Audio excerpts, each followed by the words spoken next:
Praise the lord. దేవుని ఘనమైన నామమునకు మహిమ కలుగునుగాక. వేకువజామున బెరయ సందేశం. ఈ సమయంలో దేవుని మనం ఆరాధించడానికి ఒక ప్రార్థనా గీతాన్ని పాడుకుందాం. ప్రార్థన చేసి యాచించగానే నీ బాహుబలము చూపించినావు. ప్రార్థన చేసి యాచించగానే నీ బాహుబలము చూపించినావు. మరణపు ముల్లును విరచితివా నాకై, మరణ భయము తొలగించితివా.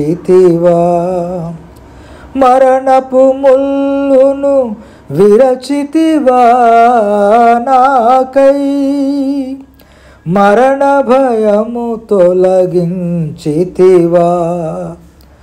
మరణ భయము తొలగించితివా.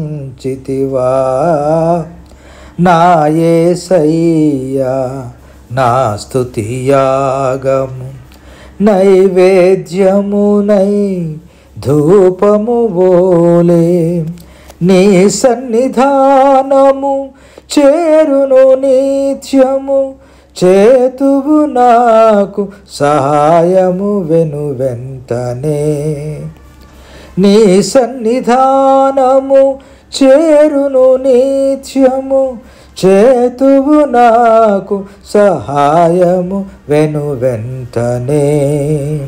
వెను వెంటనే నా యేసయ్యా నా స్తుతియాగము.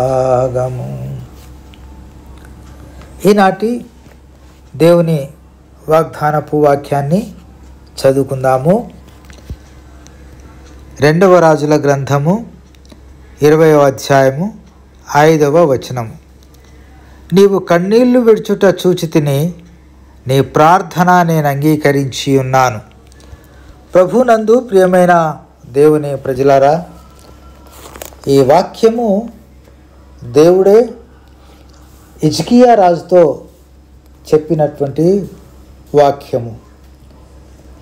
ఆనాడు హిజ్కియా మరణకరమైన రోగము కలగగా ఈ వార్త దేవుడే తన ప్రవక్త అయిన యెషయా ద్వారా పంపించి అతనికి చెప్పినప్పుడు హిజ్కియా రాజు తన మరణము గురించి భయపడి ఇట్టి గడ్డు పరిస్థితులలో దేవుడే దిక్కని దేవునికి ప్రార్థన చేస్తే దేవుడు నయం చేస్తాడని ఆయన తలంచి దేవుని ఈ విధంగా ప్రార్థన చేసినట్లుగా మనము చూస్తూ ఉన్నాం.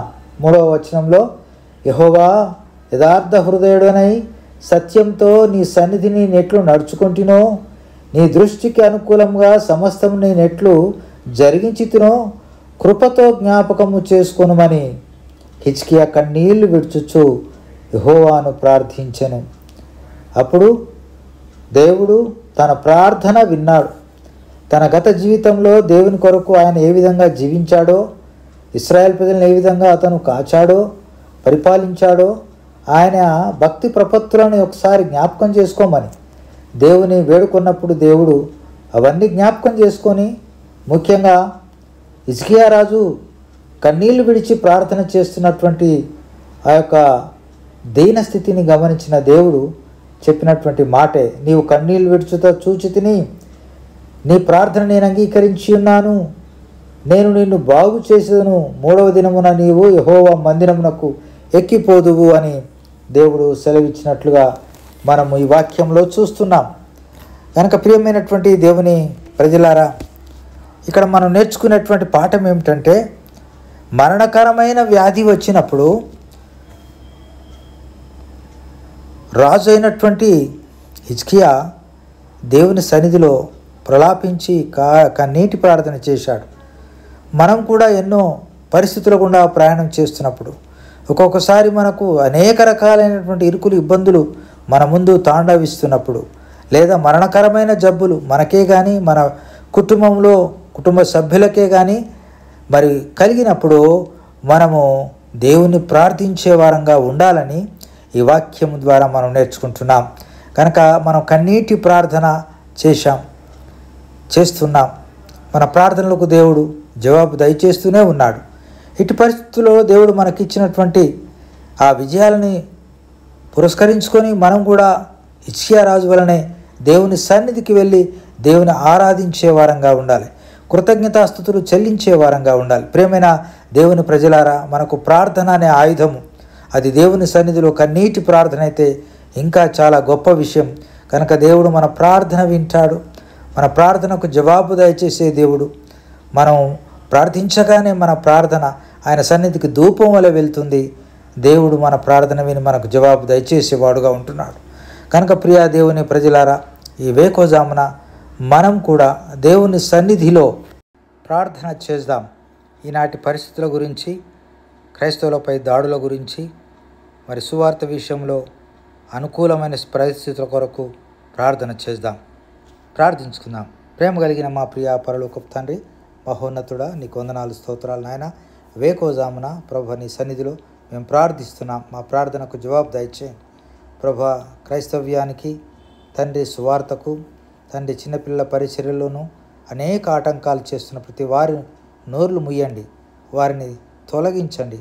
వారు ఎన్నడూ కూడా నీ యొక్క సన్నిధిలోకి వచ్చి గడబడి చేయకుండా, దూషించకుండా ప్రభువా, ఆ పరిచర్యను చిన్నాభిన్నం చేయకుండా వారితో మాట్లాడమని, వారిని బంధించమని, వారి నోటికి తాళం వేయమని, వారి కాళ్లకు సంఖ్యలు వేయమని వందనములు, స్తోత్రములు చెల్లిస్తూ నేను నువ్వు మహిమపరచుకోమని, నీ పరిచర్యను ప్రభువా దేదీప్యమానంగా జరిగించడానికి కృప దయచేయమని యేసయ్య అతి శ్రేష్టమైన నామమున స్తుతించి ప్రార్థించి అడిగి వేడుకొంచున్నాం తండ్రి. ఆమేన్.